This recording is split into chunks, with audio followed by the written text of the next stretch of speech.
ფოტოების მერე დავიღებ. დავც ხო, მოიცა ეს მინდა. დღეს ირაკლი კაკაბაძის ჯერია, იაკი კაბესი. რა ვახარ. ამ ფსევდონიმმა გაგხო. თითქოს სხვისია. ვერ გაუძლებს სუნებას და მომინდება რომ ავტორად ეწეროს დათო გორგილაძე. ნუ თამდავლობ. დამნაშავე დანაშაულის ადგილას ის ყოველთვის ბრუნდება. რადგან შენი ფორმატია, თორე უხერხულია საკუთარ თავს.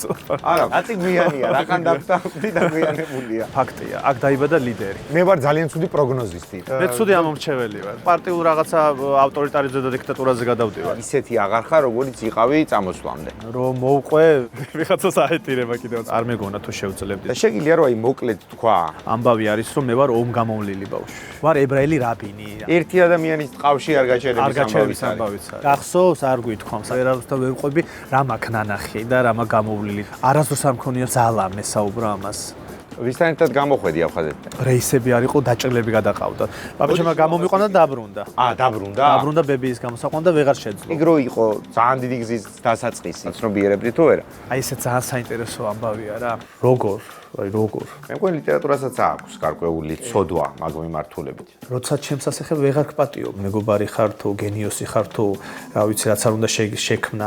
დავით კლიაშვილის სამანშვილის დედინაცვალი, შუშანიკი. ყველა ადამიანს თავისი გზა აქვს, არ არსებობს არანაირი რეცეპტი, არ არსებობს არანაირი ფორმულა. ფიქრი არ ქონია რომ მორჩა. მორჩენილ ამბავზეც არ მქონია. შენ გაჩვდებ ამ წიგნს მაშინ. კაკაბაძემ კარგად ისაუბრა. ძალიან, აი ისეთი კაი ეპიზოდი გამოვა რომ ვერ წარმოიდგინე. ერით მადლობა შენ.